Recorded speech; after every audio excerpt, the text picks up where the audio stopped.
አርዕስተ ዜና። የኢትዮጵያ እስልምና ጉዳዮች ጠቅላይ ምክር ቤት ለከፍተኛ ምክር ቤቶች ሲያደርግ የነበረውን ክትትልና ድጋፍ ማጠናቀቁን አስታወቀ። የኢፌዴሪ የሕዝብ ተወካዮች ምክር ቤት የኢትዮጵያ መገናኛ ብዙሃን ዋና ዳይሬክተርና የ34 እጩ ዳኞችን ሹመት አጸደቀ። በአፋር ክልል ሰመራ ከተማ በደረሰ የትራፊክ አደጋ የ22 ሰዎች ሕይወት አለፈ። ሶማሌላንድ የጅቡቲ አየር መንገድ ወደ ሀገሯ በረራ እንዳያደርግ ከለከለች። ግብፅ የራፋ ድንበርን እንዲከፈት ጥረት ማድረጓ ተገለጸ። ቬንዙዌላ በተመድ የጸጥታው ምክር ቤት ስብሰባ ላይ ድል ተቀናጅታለች ሲሉ የሀገሪቱ የውጭ ጉዳይ ሚኒስቴር አስታወቁ።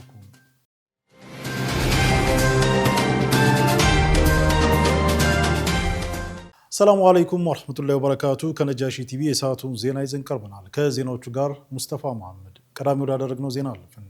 የኢትዮጵያ እስልምና ጉዳዮች ጠቅላይ ምክር ቤት ለከፍተኛ ምክር ቤቶች ሲያደርግ የነበረውን ክትትልና ድጋፍ ማጠናቀቁን አስታውቋል። የኢትዮጵያ እስልምና ጉዳዮች ጠቅላይ ምክር ቤት የሰላም ክልልና ዲያስፖራ ዳይሬክቶሬት ለከፍተኛ ምክር ቤቶች ሲያደርግ የነበረውን የመጀመሪያ ምዕራፍ የክትትልና ድጋፍ ስራ ማጠናቀቁን አስታውቋል። ዳይሬክቶሬቱ ትናንት ከአዲስ አበባ እስልምና ጉዳዮች ከፍተኛ ምክር ቤት አመራሮችና ከፍተኛ የስራ ኃላፊዎች ጋር በተወያየበት ወቅት እስካሁን ሲያደርግ የነበረውን የምክር ቤቶች አደረጃጀትና የስራ አስፈጻሚዎች አቅም ግንባታ እንዲሁም የመጀመሪያ ምዕራፍ ድጋፍና ክትትል ስራ ማጠናቀቁን አስታውቋል። የክትትልና ድጋፍ ቡድኑ በጠቅላይ ምክር ቤቱ የሰላም የክልልና የዲያስፖራ ዳይሬክቶሬቱ ተጠሪ ኡስታዝ አብዱ ሰይድ የተመራ ሲሆን በግምገማ ሂደቱ የተገኙትን ግብዓቶች ተጠናክረው ለሚመለከታቸው የጠቅላይ ምክር ቤቱ የስራ ክፍሎች ቀርበው ውይይት እንደሚደረግበትም በውይይቱ ላይ ተመላክቷል። ዳይሬክቶሬቱ የክልሎችን ሪፎርም ከማጠናከር በተጨማሪ በሀገራዊ ምክክር፣ በሰላምና ግጭት አፈታት እንዲሁም በዲያስፖራ ዙሪያ ተጨባጭ ስራ እየሰራ ስለሆነም ተመላክቷል።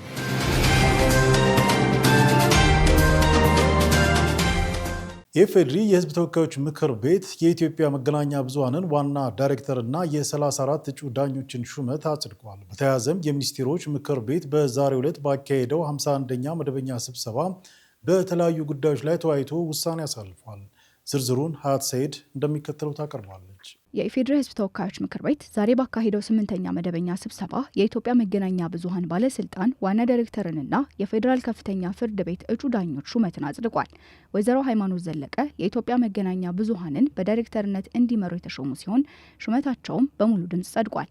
ወይዘሮ ሃይማኖት ዘለቀ ላለፉት በርካታ ዓመታት በተለያዩ የመንግስት ተቋማት ያገለገሉ መሆናቸው ተገልጿል። በሌላ በኩል በፌዴራል ከፍተኛ ፍርድ ቤት የሚያገለግሉ የ34 እጩ ዳኞች ሹመት በአንድ ድምፅ ተአቅቦ በአብላጫ ድምፅ ጸድቋል። በተያያዘ ምክር ቤቱ የተወያየው የማዳበሪያ ምርት ፈቃድና የፖታሽ ማዕድን ምርት ፈቃድ ረቂቅ ስምምነቶች ላይ የተወያየ ሲሆን የቀረቡለት ሁለት የስምምነት ረቂቆች የውጭ ምንዛሬ ግንኙነትን የሚያሳድጉ፣ የስራ ዕድልን የሚፈጥሩ፣ ለማዳበሪያ ግዥ የሚወጣውን የውጭ ምንዛሬ የሚያስቀሩና ለአርሶ አደሮች የተሻለ የማዳበሪያ ስርጭት እንዲኖር ለማድረግ የሚያስችሉ መሆናቸውን በማየት የማዕድን ሚኒስቴር ስምምነቶቹን እንዲፈራረምና ወደ ስራ እንዲገቡ ምክር ቤቱ በሙሉ ድምፅ ወስኗል። ምክር ቤቱ የቤት ልማት ረቂቅ ፖሊሲ ላይ የተወያየ ሲሆን የቤት አቅርቦትና ፍላጎት የተጣጣመ እንዲሆን በከተማና በገጠር ለሚኖሩ ለሁሉም ዜጎች አቅምን ያገናዘበ ተደራሽና በቂ የመኖሪያ ቤት አቅርቦትን ለማመጣጠን የቀረበው ፖሊሲ ከጸደቀበት ቀን ጀምሮ ተግባራዊ እንዲደረግ ወስኗል። በመቀጠልም ምክር ቤቱ የተወያየው ከኮሪያ ኤክስፖርት ኢምፖርት ባንክ ጋር በተደረገው የፋይናንስ ድጋፍ ስምምነት መሰረት ኢትዮጵያ የምታገኘው የ30 ሚሊዮን ዶላር ብድር በሕክምናው ዘርፍ ላይ አገልግሎት ላይ ይውላል ብሏል። በመቀጠልም ምክር ቤቱ በኢሚግሬሽንና ወሳኝ ኩነት አገልግሎት ክፍያዎች ላይ ተወያይቷል። ምክር ቤቱ የተለያዩ አገልግሎቶች የሚከፈል የአገልግሎት ክፍያ ለመወሰን የወጣ ደንብ ላይም ተወያይቷል። ተቋሙ ለተገልጋዮች ጥራትና ተአማኒነት ያላቸው አገልግሎቶች ለመስጠት የሚያወጣቸውን ቀጥተኛና ቀጥተኛ ያልሆኑ ወጪዎች የአገልግሎቱ ቀጥተኛ ተጠቃሚ ከሆነው የህብረተሰብ ክፍል ተመጣጣኝ ክፍያ በማስከፈል እንዲሸፍን ለማድረግ እንደሚያስችለው ረቂቅ ደንቡ ተዘጋጅቶ ለምክር ቤቱ የቀረበ ሲሆን ደንቡ በፌዴራል ነጋሪት ጋዜጣ ላይ ታትሞ ከወጣበት ቀን ጀምሮ ተግባራዊ እንዲደረግ በሙሉ ድምፅ ወስኗል። የህብረት ስራ ማህበራት ማሻሻያ አዋጅ ምክር ቤቱ የተወያየበት ሌላው አጀንዳ ነው። የህብረት ስራ ማህበራትን ስራ ማሻሻያ አዋጁ ተዘጋጅቶ የቀረበ ሲሆን ምክር ቤቱም ከተወያየ በኋላ ወደ ህዝብ ተወካዮች ምክር ቤት እንዲተላለፍ ወስኗል። በተጨማሪም የሚኒስትሮች ምክር ቤት በኢትዮጵያ የአቪዬሽን ሴኩሪቲ አዋጅ፣ በመሶብ አገልግሎት ማቋቋሚያ ደንብ፣ በኢትዮጵያ የብቃትና ስራ አመራር ኢንስቲትዩት አደረጃጀት፣ በሁሉን አቀፍ የተደራሽነት ፈንድ አስተዳደር፣ በሀገሪቱ የስፖርት ፖሊሲና አዋጆች ላይ ተወያይቶ የውሳኔ ሀሳብ አሳልፏል።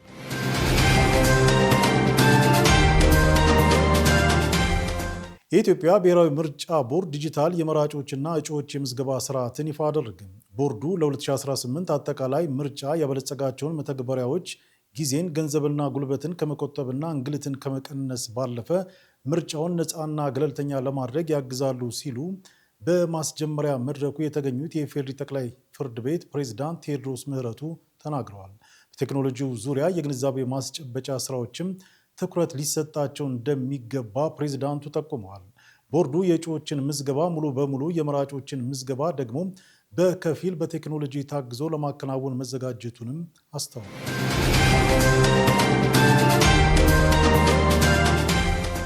በአፋር ክልል ሰመራ ከተማ በደረሰ የትራፊክ አደጋ የ22 ሰዎች ሕይወት ማለፉ ተገለጸ። ዛሬ ንጋት ላይ በሰመራ ከተማ በደረሰ የትራፊክ አደጋ የ22 ሰዎች ሕይወት ማለፉን የአፋር ክልል ኮሚኒኬሽን ቢሮ አስታውቋል። የአፋር ክልል ኮሚኒኬሽን ቢሮ አደጋው የደረሰው በህገወጥ ደላሎች የተሰባሰቡ ሰዎችን የጫነ ተሽከርካሪ በመገልበጡ ነው ብሏል። በአደጋው ከሞቱት በተጨማሪ በ65 ሰዎች ላይ ቀላልና ከባድ ጉዳት መድረሱን ነው የተገለጸው። ተጎጂዎችም በዱብቲ ሆስፒታል የሕክምና ክትትል እየተደረገላቸው እንደሆነ ከአፋር ክልል ኮሚኒኬሽን ቢሮ ያገኘነው መረጃ ያመለክታል። ክቡራትና ክቡራን ተመልካቾቻችን ከነጃሺ ቲቪ ወደ እናንተ የሚተላለፈው ዜናዎቻችን እንደቀጠለ ነው። አሁን ደግሞ ከውጭ ወዳገኘናቸው መረጃዎች አልፈናል። ሶማሌላንድ በሳምንት 4 በረራ ሲያደርግ የነበረውን የጅቡቲ አየር መንገድ ወደ ሀርጌሳ እንዳይበር እገዳ ጥላለች። ሶማሌላንድ በረራው እንዲቋረጥ ውሳኔ ያሳለፈችው እስራኤል የሀገርነት እውቅና ከሰጠቻት በኋላ በሁለቱ ሀገራት መካከል የተፈጠረውን ውጥረት ተከትሎ ነው። ጅቡቲ እስራኤል ለሶማሌላንድ በሰጠችው እውቅና ምክንያት በሀርጌሳ የሚገኘውን የቆንጽላ ጽሕፈት ቤቷን ሙሉ ለሙሉ ዘግታ ዲፕሎማቶቿን ወደ ሀገሯ ጠርታለች።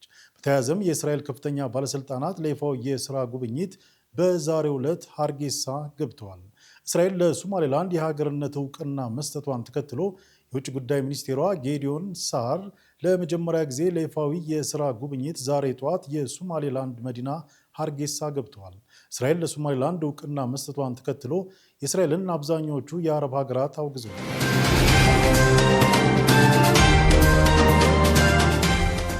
ግብፅ የራፋ ድንበር እንዲከፈት ጥረት ማድረጓ ተገለጸ። የእስራኤል ጦር በጋዛ በተለያዩ አካባቢዎች በፈጸመው የአየርና የምድር ጥቃት ፍልስጤማውያን ላይ ጥቃት እየደረሰ መሆኑን የሕክምና ምንጮች አስታውቀዋል። ዝርዝሩን ሀያት ሰይድ ታቀርበዋለች።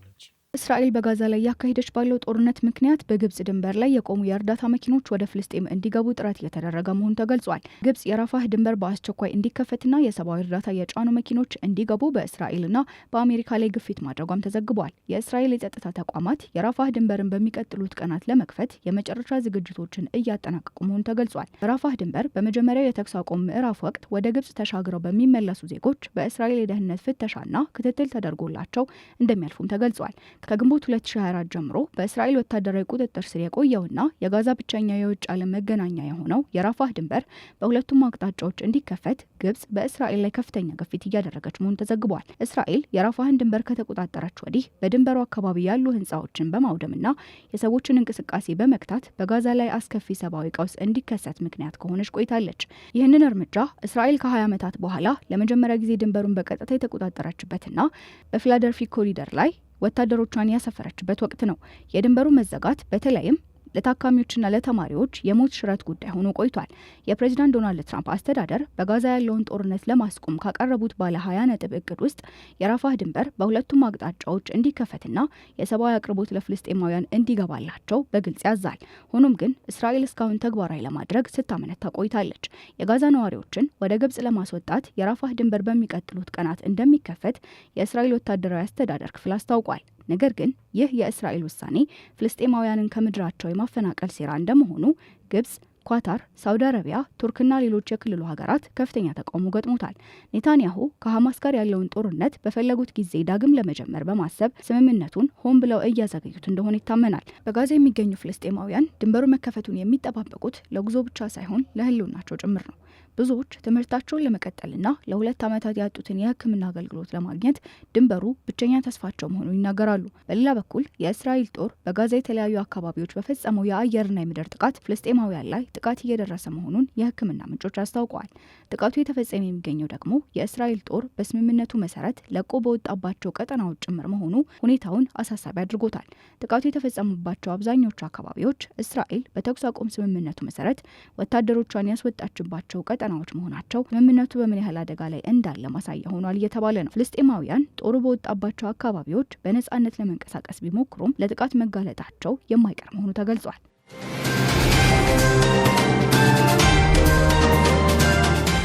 ቬንዙዌላ በተመድ የጸጥታው ምክር ቤት ስብሰባ ላይ ድል ተቀናጅታለች ሲሉ የሀገሪቱ የውጭ ጉዳይ ሚኒስቴር አስታወቁ።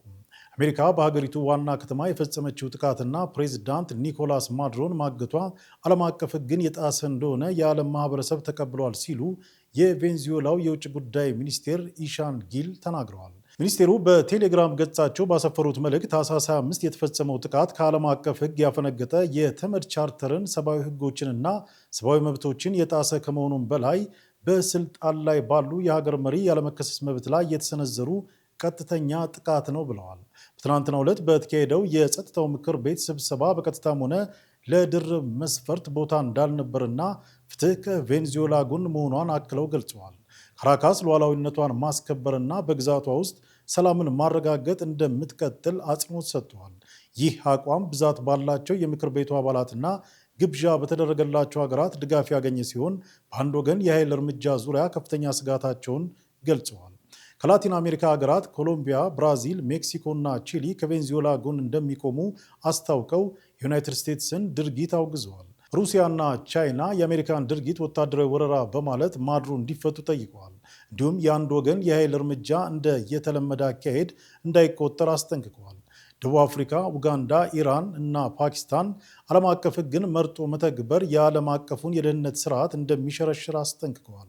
ዩናይትድ ኪንግደም፣ ፈረንሳይና ዴንማርክን ጨምሮ የአውሮፓ አባላት የዕፅ ዝውውርን የመከላከል ጥረቶች በህጋዊና በባለብዙ ወገን መንገዶች መከናወን እንዳለባቸውም ገልጸዋል።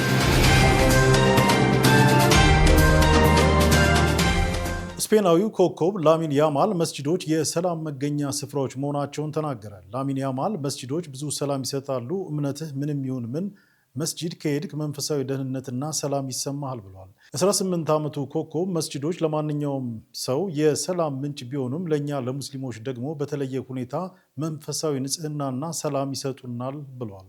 እንደ ፈረንጆቹ አቆጣጠር በ2007 በስፔን የተወለደው ላሚን ያማል በታዋቂው ባርሴሎና የእግር ኳስ ክለብ የቀኝ ክንፍ አማካኝ ሆኖ የሚጫወት ኮከብ ነው። ተጫዋቹ በስፔን ብሔራዊ ቡድን ውስጥ አሉ ከሚባሉ ጥቂት እንቁዎች ውስጥ አንዱ ሲሆን በእግር ኳስ ብቃቱ፣ በጎል ዕድል ፈጠራውና በረጅም ርቀት ጎሎቹ ይታወቃል።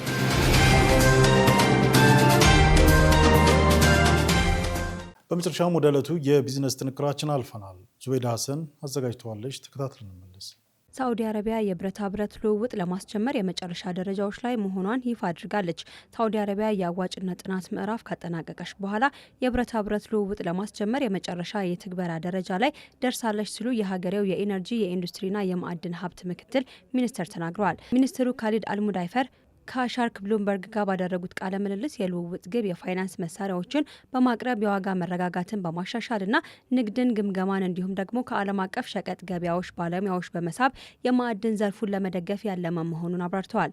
ይህ በመንግስቱ ውስጥ ያለውን የማዕድን ዘርፍ በፍጥነት እያደገ ከሚሄደውና በ2.5 ትሪሊዮን ዶላር የማዕድን ሀብት ከሚመራው ጋር ይጣጣማልም ብለዋል። ሳዑዲ አረቢያ ለማዕድን ፍለጋ 98 ሚሊዮን ዶላር የውጭ ኢንቨስትመንት ለመሳብ ትልቅ ግብ እንዳላትም ተነግሯል። በዚህም ሪያድ እስከ 2030 የሚቆይ 182 ሚሊዮን ዶላር ማበረታቻ ሰጥታለችም ተብሏል። ይህም ልውውጥ ለማዕድንና ለማዕድን ዘርፍ ወሳኝ የፋይናንስ ድጋፍ ይሰጣል፣ የዋጋ ተለዋጭነትን በማዕድን ዘርፍ ኢንቨስትመንት ውስጥ ካሉ ተግዳሮቶች አንዱ ስለሆነ ይህንን ለመፍታት ይውላል ሲሉ አልሙዳይፈር ተናግረዋል። አልሙዳይፈር በ2025 በፕሮጀክቶች ፈቃድ እንደተሰጠና ኢንቨስትመንቶች ወደ 45 ቢሊየን የአሜሪካ ዶላር ይጠጋሉ ሲሉም ተናግረዋል። ሳዑዲ አረቢያ በዓለም አቀፍ ደረጃ 10 ከፍተኛ የፎስፌት አምራች ሀገርና በመዳብና በወርቅ ምርት ከፍተኛ የሆነ 20 አገራት ዝርዝር ውስጥ ለመግባት እንደምትፈልግም አክለዋል። ሳዑዲ አረቢያ ከፍተኛ መጠን ያለው ያልተነካ የማዕድን ሀብት አላት። ከነዚህ ውስጥም ከፍተኛ መጠን ያለው የወርቅ፣ የመዳብ፣ የዚንክ፣ የፎስፌት፣ የብርቅዬ የምድር ንጥረ ነገሮች፣ የሊቲየምና እንደ ኖራ ድንጋይና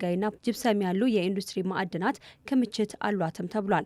ይህም ሀብቷ 2.5 ትሪሊዮን ዶላር እንደሚደርስም መረጃዎች ያሳያሉ። የአገሪቱ ጂኦሎጂ በአረብ ጋሻ ብረቶችና በአረብ ፕሌት ወይም ደግሞ ሴዲመንት ማዕድናት መካከል የተከፈለ ሲሆን ለወደፊት ቴክኖሎጂ ወሳኝ ማዕድናት የማግኘት አቅም አለውም ተብሏል። ሳዑዲ አረቢያ ዋነኛ የኢኮኖሚ ምንጯ ከሆነው የነዳጅ ምርት በተጨማሪ ሌሎች የኢኮኖሚ አማራጮችን እየተጠቀመች መሆኗም ተዘግቧል። ተመልካቾቻችን ለዕለቱ ያዘጋጀናቸውን ዜናዎች በዚህ ቋጭተናል። ከዜናዎቹ ጋር ሙስጠፋ መሐመድ አብሬያችሁ ቆይታ አደረግኩ። ከቀሪ የነጃሺ ቲቪ ፕሮግራሞች ጋር መልካም ቆይታ ይሁንላችሁ። ሰላሙ አለይኩም ወራህመቱላሂ ወበረካቱ።